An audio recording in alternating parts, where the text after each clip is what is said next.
Oui, bonjour à toutes, bonjour à tous. Donc oui, les nouveautés de cette biennale, on s'est posé la question, anticiper les évolutions technologiques, les évolutions sociétales, se projeter dans le monde de demain, monde juridique, monde de tous les jours de demain. D'après-demain, vous verrez qu'avec les travaux, il y en a qui vont à après-demain et même à très après-demain. Voilà. Voici l'ambition de la biennale qui succède à l'Assemblée permanente. L'Assemblée permanente, maintenant, les derniers travaux qui ont été présentés à la profession, c'était en 2019, juin 2019 à Bordeaux. Vous savez que depuis ce juin 2019, on a connu tous des bouleversements dans notre vie quotidienne, dans notre vie professionnelle, notamment à cause de la crise financière. Crise qui était difficilement imaginable. Et pourtant, il aurait fallu l'imaginer. Donc on peut considérer que cette biennale doit être un laboratoire d'innovation qui doit tendre à la fois penser à l'avenir tout en s'appuyant sur nos savoir-faire ancestraux. Puisque nous sommes à la fois une profession d'avenir, mais une profession qui s'insère dans le temps ancestral. Donc ce défi ambitieux que nous a confié le président, eh bien, il est poursuivi par ces équipes de jeunes consoeurs et jeunes confrères. Cette équipe, donc équipe resserrée par rapport à avant, et une nouveauté autour d'un thème central, cher au président Benoît Santoire, qui est quel monde imaginer le modèle économique de la profession dans un monde de plus en plus digitalisé. Voilà quels sont les travaux qui vont vous être présentés par les équipes. Sandra et Thève, peut-être quelques mots aussi d'introduction de votre part pour présenter cette biennale. Merci. Parce que nous sommes convaincus que la meilleure façon de prédire l'avenir, c'est sans doute de le créer. Laissez-nous vous transporter vers le monde de demain à travers des travaux à la fois innovants, ancrés dans la réalité aussi, et peut-être même futuristes. Je laisse la parole donc aux différentes équipes de travail qui vous présentent aujourd'hui et en avant-première les thèmes qu'elles développeront en juin prochain à Strasbourg. Merci Sandra et Thève. Vous êtes prêts à vous laisser transporter ? Alors je vous propose, on va la jouer un peu speed dating. On a 7 intervenants, on a 7 thèmes. Vous allez avoir 2 minutes chacun pour vous convaincre de venir à Strasbourg en juin prochain. On va commencer par Laura Chenel. C'est pas facile de passer la première. Premier thème, Laura Chenel, la signification, personnalisation et interactivité. Je vous laisse la parole. Tout à fait. Bonjour à tous. Ça marche? Ça marche. Très vous bien. Avez le petit chrono juste en face. Pas de pression, absolument pas. Ok, parfait. En toute tranquillité. Tout à fait, merci. Merci, bonjour à tous. Je vais commencer par une anecdote. Si vous avez votre cardiologue qui un jour, vous le voyez en rendez-vous avec vous, et il vient vous dire, écoutez, j'ai un petit problème, il va falloir que je vous opère d'une ablation de voie accessoire rétrograde postéroceptale gauche. Oui, je m'aide parce que c'est compliqué. Là, vous allez regarder vous allez regarder votre cardiologue et il va vous dire, oui, mais je pense que vous êtes comme moi, vous n'y comprenez rien. Il faut voir en fait que le justiciable, si on n'arrive pas à le rencontrer à personne, ça va être pareil, notre jargon juridique, en fait, il ne le comprend pas la plupart du temps, il n'a pas fait fac de droit. Et en fait, notre but, ça va être à la fois de personnaliser la signification, mais surtout de la rendre plus simple et accessible à tous, sur plusieurs points. Alors, la simplification, dans un premier temps, effectivement, le langage juridique qu'on ne comprend pas. On s'est rendu compte, on a fait des vidéos, on a rencontré des justiciables, et on leur a demandé, est-ce que vous savez ce que ça veut dire interjeter appel? Oui, non. En général, c'est non. Est-ce que vous savez ce que ça veut dire faire appel? Là, tout de suite, dans l'imaginaire des gens, c'est beaucoup plus compréhensible. Donc voilà, le but, c'est de simplifier, non pas nos actes, puisque nos actes, ils doivent garder notre jargon juridique auquel nous sommes attachés, bien évidemment, mais de justement proposer un service annexe et complémentaire à nos significations. Et de personnaliser, du coup, cette signification au maximum pour avoir une accessibilité totalement nouvelle et totalement la plus élargie possible. Pardon, c'est très compliqué. Cette solution serait bien évidemment numérique. Nous avions pensé à élaborer, via l'objet d'un QR code qui serait inséré sur tous nos actes, un QR code qui enverrait vers une petite vidéo explicative de 30-40 secondes, pas plus, de dire « vous avez reçu une signification de décision de justice, en fait ça veut dire que vous avez le droit de la contester. On va vous expliquer comment vous allez pouvoir la contester. Vous avez reçu une assignation, vous ne savez pas ce que ça voulait dire, c'est simple, ça veut juste dire qu'il faut que vous alliez devant le juge à telle heure, à telle date. » Et là, tout de suite, les gens comprennent. Et on leur dit, vous pouvez très bien aller devant une maison de la justice et du droit, devant un avocat, histoire de comprendre, en fait, ce dont il en retourne. Cette accessibilité serait en plus renforcée sur nos vidéos, puisqu'on ajouterait évidemment des sous-titres pour les gens, effectivement, qui entendent mal ou pas du tout, et également une traduction simultanée en langue des signes pour les personnes qui comprennent la langue des signes. Voilà un peu l'objet de notre thème, la signification personnalisée. Et on vous invite à Strasbourg, très nombreux, pour découvrir plus en détail nos travaux. Merci Laura Chenel, bravo. Je vais reprendre le micro, merci. Aymeric Boyer, voilà, qui va passer en deuxième. La thématique, le recouvrement autrement. C'est bien ça. C'est à vous. Merci. Alors, chers consoeurs, chers confrères, je suis ravi de vous présenter un aperçu des travaux de recherche que nous menons depuis maintenant plusieurs mois sur la thématique du recouvrement et plus particulièrement sur la thématique du recouvrement amiable. Alors, face à un marché en constante évolution, nous, commissaires de justice, devons sans cesse évoluer et adapter nos méthodes aux besoins changeants de la société. C'est dans ce contexte que nous souhaitons introduire un outil digitalisé innovant, associant du coup une plateforme numérique et une application mobile dédiée au recouvrement, et plus particulièrement à la gestion de créances. Notre outil et notre innovation se distinguent par sa capacité à personnaliser le recouvrement, personnaliser également le recouvrement de créances, notamment via un système de scoring qui permet d'évaluer la solvabilité des débiteurs. Nous intégrons également, et là c'est quelque chose de nouveau, les sciences comportementales, un domaine en pleine expansion, pour justement optimiser... excusez-moi, je suis navré. Pour optimiser nos communications et encourager les débiteurs à s'inscrire dans une démarche qui soit plus active, plus positive. Nous souhaitons également nous conformer aux nouvelles exigences de la loi en matière de facturation électronique et offrir également des options et des services inédits aux débiteurs. Ça marche ? Oui. Des options et des services inédits aux débiteurs, notamment en matière de contestation ou d'acceptation de créances. Il s'agirait là du coup d'une étape cruciale vers la création d'un nouveau type de titre exécutoire en matière de créances non contestées. Il s'agirait là d'une avancée considérable pour notre profession. Enfin, nous souhaiterions nous inscrire sur un nouveau marché qui serait également le marché du coup de la vente ou du rachat de créances. Avec aujourd'hui plus de 3700 professionnels, nous constituons un réseau national de confiance et nous pouvons offrir des services de qualité tant à nos mandants qu'aux débiteurs.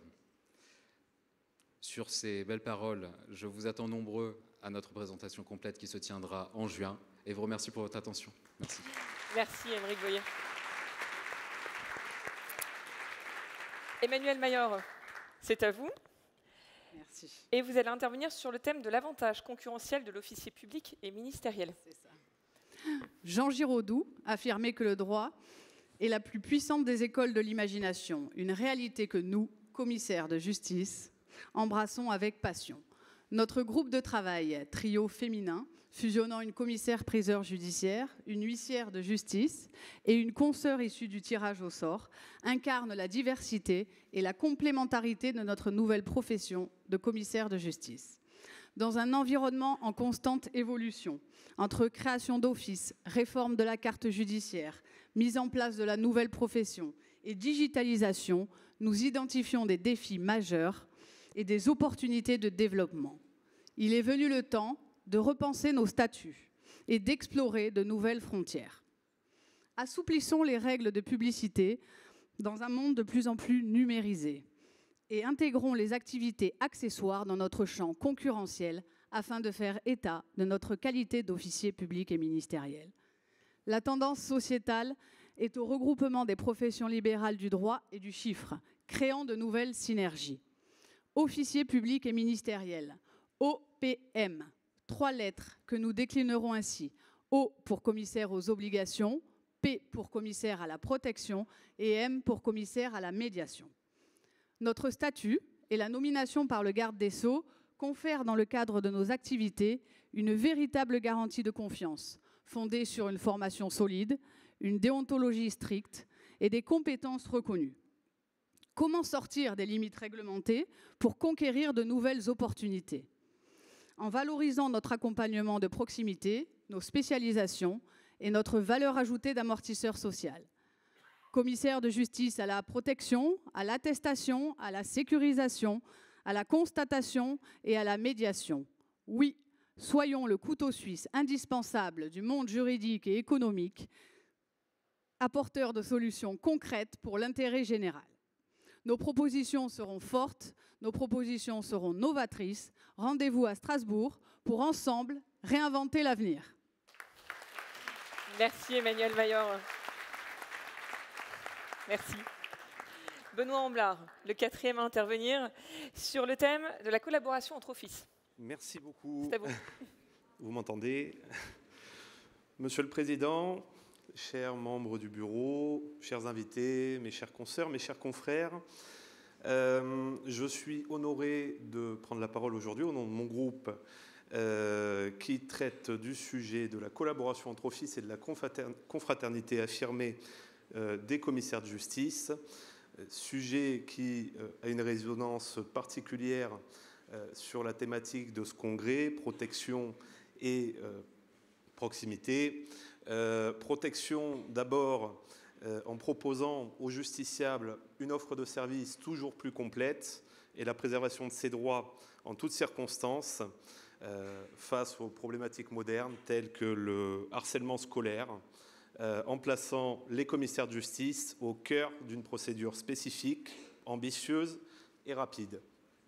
Proximité ensuite, en assurant et en facilitant l'accès à la justice au travers d'un service de permanence et de régulation, permettant de mobiliser à tout moment et en tout point du territoire national un commissaire de justice pour parer aux situations d'urgence manifestes.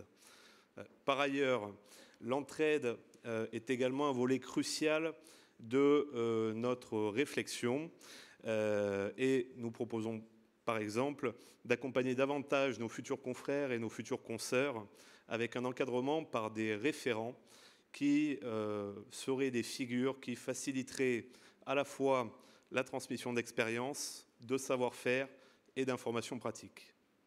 Enfin, nous pensons que la création d'un statut de commissaire de justice remplaçant faciliterait la poursuite d'activités en cas d'empêchement divers, la maladie, la maternité, la paternité ou d'autres thématiques.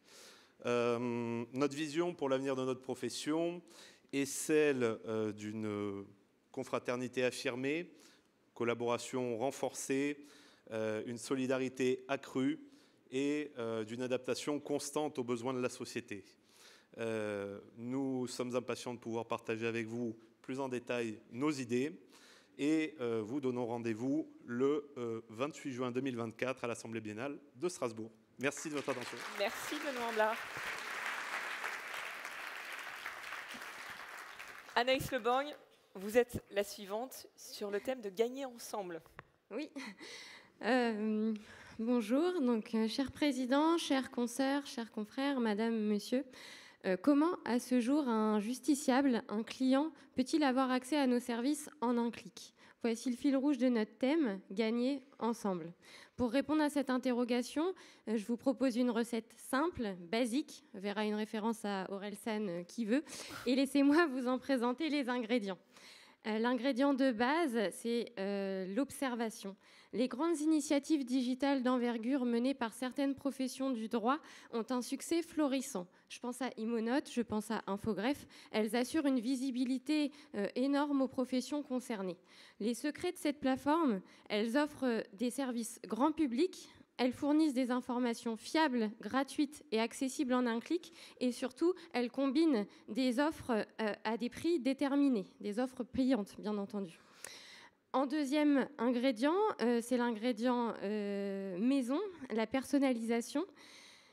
Ça peut sembler l'étape la plus délicate, puisque en fait, la multiplicité de nos activités peuvent paraître trop différentes pour les voir réunir dans une seule et même plateforme.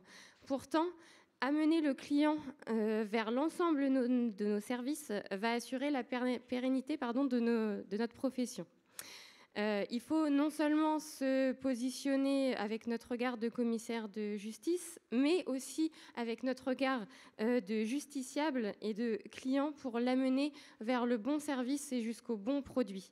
Ce qui m'amène à mon dernier ingrédient, l'ingrédient malin, la facilité, c'est-à-dire fournir une plateforme qui est intuitive pour proposer nos services classiques, mais en même temps proposer des services qui sont méconnus et qui sont nouveaux et qui apportent du coup à ces deux derniers services une visibilité que nous n'avons pas aujourd'hui.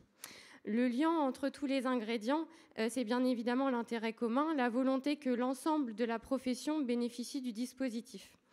Grâce à un outil digital incontournable, nous assurerons la promotion de notre profession de commissaire de justice au sein de la sphère numérique et au sein de la sphère juridique. Alors c'est là que je vous demande de participer à ma petite présentation et que je vous demande juste de mémoriser sphère puisque c'est important pour la suite.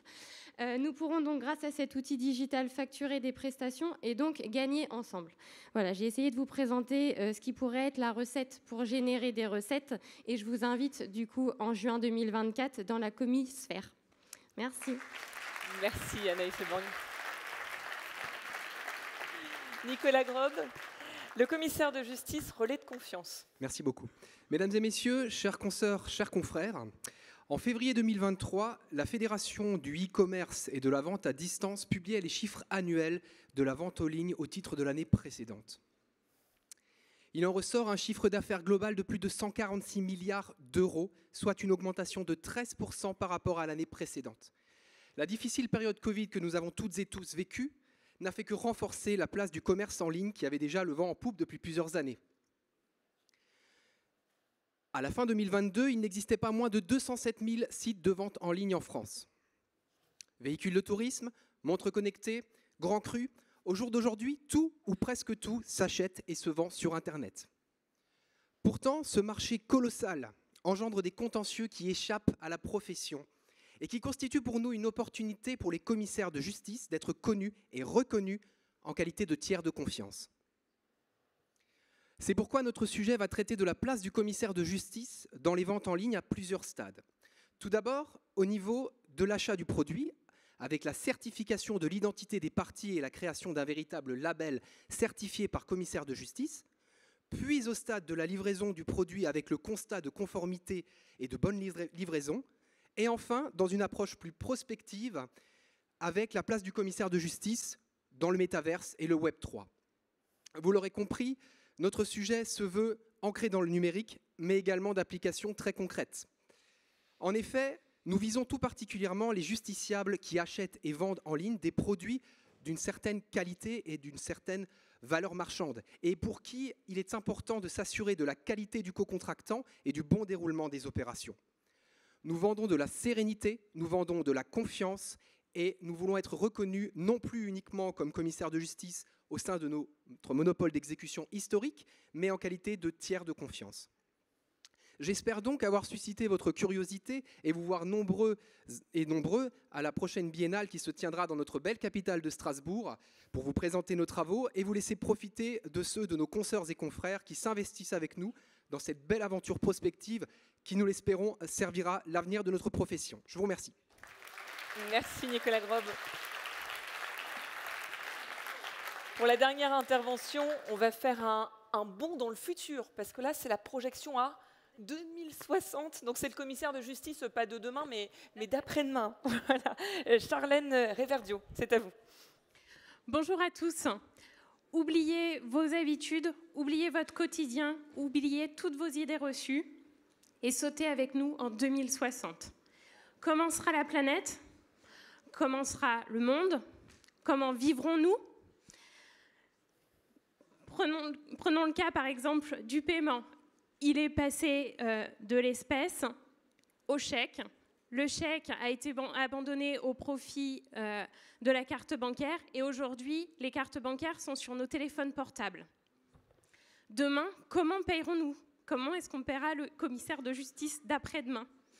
Avec Anaïs, nous avons fait un saut dans le futur, nous avons fait un bond pour connaître ce que sera le quotidien du commissaire de justice de 2060. Est-ce qu'on aura les mêmes tâches ? Est-ce qu'on aura les mêmes compétences ? Est-ce qu'on sera au sein d'une seule et même grande profession du droit? Ou bien est-ce qu'on sera peut-être étatisé?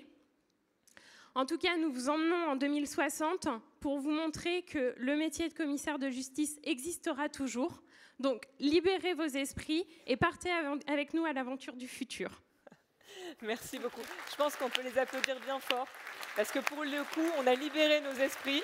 Vous êtes libérés du chrono. Non, sérieusement, vous avez tous tenu le chrono. Et je vois dans la salle, je regardais un peu les réactions dans la salle, tout le monde était captivé. Donc vraiment, encore une fois, bravo pour vos interventions respectives. Un petit mot peut-être pour conclure, Christophe Pélissier, Sandra Etève. Oui, bien d'abord pour les remercier et féliciter d'avoir tenu le timing et puis de nous avoir captivés. Alors Sandra me demandait tout à l'heure, juste avant qu'on monte, elle me dit « ça fait quoi d'être le plus vieux sur l'estrade ?» Et je dis « ça fait du bien parce qu'on a une profession qui a de l'avenir en fait. » Donc, Sandra, tu vois. Juste pour les féliciter, pour les remercier. Pour remercier Sandra aussi du travail énorme qu'elle fait pour encadrer cette équipe. Et puis remercier aussi l'Assemblée des anciens délégués et notamment son vice-président, Jacques Hutin, qui au quotidien aussi nous aide et sera présent lors des présentations de la Biennale, bien sûr. Et puis je voulais parler aussi à côté de la Biennale, un événement qui aura lieu, c'est le colloque. Le colloque qui aura lieu le 27 et puis la Biennale le 28. Ce colloque, vous savez, il renoue avec une tradition avec la profession qu'elle avait perdue, eh bien de réfléchir sur des sujets. Alors le sujet, cette année, ça sera le commissaire de justice et les défis numériques. Donc vous voyez qu'on est assez proche du thème de la Biennale. Réfléchir et à destination des praticiens et des stagiaires, praticiens que nous sommes et des stagiaires. Et donc, défis numériques, comment évoluer? Alors, on ne sera pas en 2060, là. On sera un petit peu plus définir l'actif numérique, parce que l'actif numérique, il existe. Comment l'appréhender aujourd'hui? Comment le saisir? Donc, c'est ce que feront ces travaux pour commencer à travailler sur le numérique et sur sa possibilité de le saisir. Donc, voilà, venez nombreux. Vous avez compris, c'est le 27 et le 28. Et puis pour terminer, un petit mot, juste 10 secondes sur la formation, parce que se former, c'est anticiper. Donc je vous invite à rejoindre les stands de l'INCJ et de l'FCO. Donc l'école de formation des salariés des commissaires de justice, puisque tous les deux ont des stands. Donc venez échanger avec nous. Voilà, merci à toutes, merci à tous. Merci, et rendez-vous donc à Strasbourg en juin prochain. Perrine, je voulais juste vous dire que je suis très, très fier de vous, parce que je sais que vous vous investissez énormément en dehors de votre temps de travail et de votre ministère, et ça c'est vraiment pour moi important. Et puis vous avez réussi à créer une synergie avec les plus anciens d'entre nous, les anciens délégués, et je suis content que voilà, toute cette équipe se mobilise pour Strasbourg le 27 et 28 juin 2024. Merci et félicitations, vraiment.